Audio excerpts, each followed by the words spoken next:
Hello everyone, good morning, welcome back to my another blog. তো কেমন আছো তোমরা সবাই? আশা করি তোমরা সবাই খুব খুব ভালো আছো। আমিও খুব ভালোই আছি, অসুবিধা সেরকম কিছু নেই।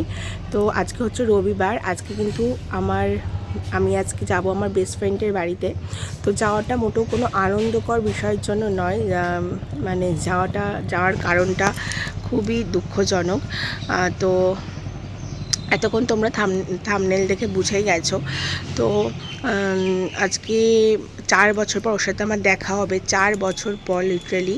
আগে এমন কোনো দিন ছিল না যে আমরা দুজন একসাথে কাটাতাম না। আর এখন মানে বিয়ের পর লাইফটা কতটা চেঞ্জ হয়ে গেছে। আমি থাকি একদিকে, ও থাকে আর একদিকে, দুজনের সাথে ফোনে কথা হয়। আমরা মানে বেস্ট ফ্রেন্ড যেটা আর কি হয়, মানে আমরা দুজনের সুখ দুঃখের সাথে এভরিথিং, ইচ অ্যান্ড এভরিথিং দুজনের সব সময় মানে যে কোনো সময় দুজনের পাশে থাকি। কিন্তু ফেস টু ফেস দেখাটা আমাদের হয় না। কিন্তু মানে কি বলবো, যাদের সাথে মনের মিল থাকে তাদের সাথে সামনাসামনি দেখাটা ম্যাটার করে না। তো যেহেতু 4 বছর পর আজকের সাথে আমার দেখা হবে, আনন্দ কিন্তু আমার আনন্দ আর কি হচ্ছেই। তো আর তিতিন আর মিথি হচ্ছে ঘরের মধ্যে খেলছে। এখন সবে সকালবেলা উঠে আমি তোমাদেরকে ইন্ট্রোটা দিচ্ছি। তো সারাদিন আস্তে আস্তে কী হয় না হয় অবশ্যই দেখাবো। আর আমার বেস্ট ফ্রেন্ডকে চেষ্টা করব ওকেও তোমাদেরকে দেখানোর, কিন্তু কতটা কি সম্ভব হবে জানি না, কারণ আজকেও ভীষণই ব্যস্ত থাকবে, তোমরা সেটা বুঝতেই পারছো। তো তোমরা ব্লগটা দেখতে থাকো। এখন একটু রেডি হয়ে নিয়েছি, মেয়েকে নিয়ে যাব চুল কাটাতে। ওই জন্যই মানে চুলগুলো না সাইড থেকে বেড়ে গেছে, একটু ভালো করে কাটিং করাতে হবে। এই যে দিদিন এখানে বসে আছে, পড়ছে চটি।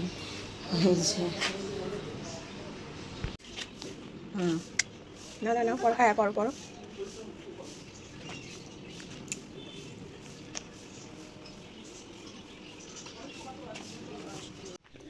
তো তিতিনকে নিয়ে আমি বেরিয়ে পড়লাম। আর এটা হচ্ছে আমাদের গলির রাস্তা। আর এই যে পেছনে যাকে দেখতে পাচ্ছ সে হচ্ছে আমার মেজো কাকা। তোমরা আগেও আমার ভিডিওতে দেখেছো যে কাকা গাছ থেকে সজনে ডাঁটা পাচ্ছিল, কাকিমা ছিল। তো মানে আমার মেজো কাকা তোমরা অবশ্যই আমার ভিডিওতে আগে দেখেছো। আর এই সেলুনটাতে চলেও এসেছি। এটা কিন্তু জাস্ট আমাদের গলি থেকে উঠেই অপোজিটে পড়ে। আর এটা হচ্ছে মেনলি তোমার মানে ফ্যামিলি সেলুন থাকলেও এটা বয়েজ সেলুনই, মানে লেখা আছে ফ্যামিলি সেলুন, কিন্তু এটা কিন্তু মানে ম্যাক্সিমাম বয়রাই আসে। আমি কিন্তু আদার্স কাউকে সেভাবে আসতে দেখিনি। কিন্তু ভাইটা অনেক সুন্দর হেয়ার কাট করে। আমি তিতিনকে এর আগেও একবার ভাইয়ের কাছ থেকে হেয়ার কাট করিয়ে নিয়ে গেছিলাম, খুব সুন্দর করিয়েছিল। আর এবারও আর কি নিয়ে এসেছি করানোর জন্য। তো হেয়ার কাটিং করার পরে কাটটা খুব সুন্দরই হয়েছিল। আর কি বলে তো, হাবড়াতে মেনলি আমি না টাইম করে উঠতে পারি না। হাবড়াতে মানে এত আমার কাজের প্রেশার থাকে। তোমরা তো সবাই যারা আমার ব্লগ দেখো তারা জানো যে আমাকে ইচ অ্যান্ড এভরিথিং নিজেকে হ্যান্ডেল করতে হয়। আমার পক্ষে মানে সত্যি বলছি এক্সট্রা টাইম বার করা খুব চাপের হয়ে যায়।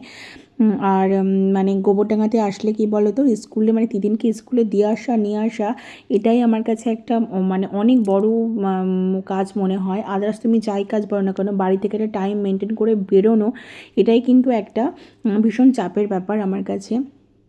আর মানে এই বাচ্চাকে স্কুল দিতে হবে, টাইম হয়ে যাচ্ছে, এটাই মানে একটা ভীষণ প্রেশার।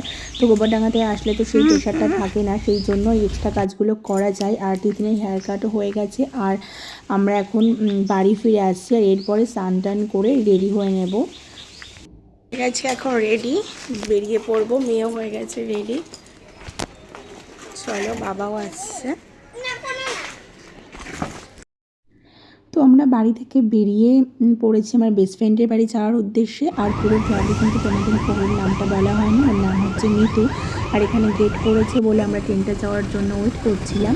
আর ট্রেনটা চলে গেল আর আমরা পুনরায় আমাদের রাস্তায় চলা শুরু করলাম। তো চলো, ওর বাড়িতে পৌঁছাতে তোমাদের সাথে কিছু সুন্দর সুন্দর কমেন্ট, যারা আমার আগের ভিডিওতে এই সুন্দর সুন্দর কমেন্টগুলো আমি পেয়েছি, সেই কমেন্টগুলো তোমাদেরকে একটু পড়ে শোনাই। তো মৌসুমি ভ্লগ জোন থেকে বোন আমাকে কমেন্ট করেছে, খুব সুন্দর হয়েছে ভিডিওটি, এইভাবেই এগিয়ে যাও দিদিভাই, আমার পরিবারে আমন্ত্রণ রইল, এসো কিন্তু আমার প্রিয় দিদিভাই। তো বোন তোমাকে অনেক অনেক ধন্যবাদ আমাকে এইভাবে সাপোর্ট করার জন্য। আর এই কমেন্টটা পাওয়ার সঙ্গে সঙ্গেই কিন্তু আমি তোমার চ্যানেল ভিজিট করেছি, তোমার ভ্লগ দেখেছি, ইভেন কমেন্টও করেছি। তো অবশ্যই তুমি সেটা নোটিস করেছো। তো আমরা প্রত্যেকে যারা ছোট ইউজার আছি, প্রত্যেকে যদি এইভাবে সবাইকে একটু সাপোর্ট করি, তাহলে কিন্তু আমরা সবাই আমাদের মূল গন্তব্যের উদ্দেশ্যে পৌঁছে যাব আর কি। আর সুভাষ কুমার দাস ইউটিউব থেকে আমাকে কমেন্ট করেছে, খুব ভালো লাগলো। সুস্মিতা দাস আমায় কমেন্ট করেছে লাভলি ব্লগ। সুতপা দাস আমায় কমেন্ট করেছে সো সুইট। কাজল মালাকার আমাকে কমেন্ট করেছে নাইস ব্লগ। তো এই ছিল আমার আগের দিনের ব্লগের কমেন্ট। তো তোমাদের প্রত্যেকে অনেক অনেক ভালোবাসা যে তোমরা প্রত্যেকে আমার ব্লগ দেখছো এবং আমাকে এইভাবে সাপোর্ট করছো।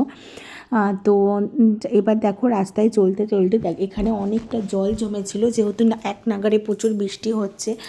তো জল টল ক্রস করে আমরা বেরিয়ে পড়লাম আবারও আর কি ওর বাড়ির উদ্দেশ্যে যাওয়ার জন্য। আর ফাইনালি কিন্তু আমরা এখন ওর বাড়ির সামনে চলেই এসেছি। এটাই মিতুদের বাড়ি।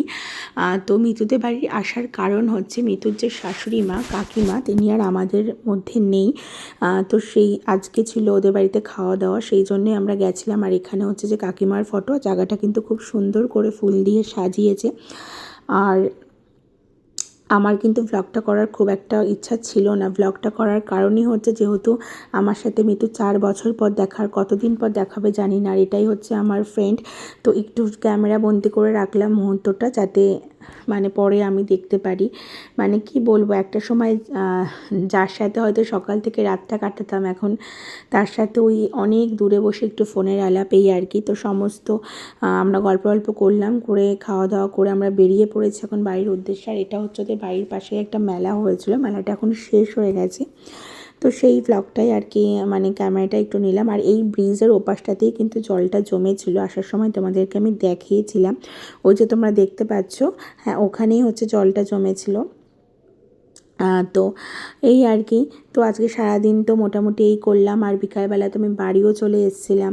কি বলো তো, এখন না আর তিতিনকে নিয়ে ও বাড়ি থেকে থাকা হয় না। অ্যাকচুয়ালি বাচ্চারা যখন পড়াশুনো শুরু করে না, বা কোনো অ্যাক্টিভিটি জয়েন করে, যখন বাচ্চারা একটু বড় হয়, তখন না সেইভাবে কোথাও গিয়ে থাকা যায় না। যতই মন করুক না কেন, থাকার জন্য থাকা যায় না।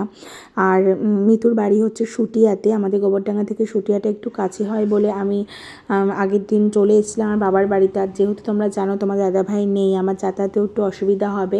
তো মিতু কিন্তু আমার শ্বশুরবাড়ি বাবার বাড়ি দু বাড়ির সবাইকেই নেমন্তন্ন করেছিল, কিন্তু আমার বাবার বাড়ির কেউই শ্রাদ্ধ বাড়ি যেতে খুব একটা পছন্দ করে না, ইভেন কমফোর্টেবল ফিল করে না। সেই জন্য, আর বৌদির তো অপারেশন হচ্ছে সেটাও তোমরা জানো, সেই জন্য আমার বাবাও খেতে চাইছিল না। তো মিতু অনেক জোর করার পর বা আমিও অনেক বলার পর তারপর বাবা খেতে রাজি হলো। তো এই ছিল আজকের ব্লগ।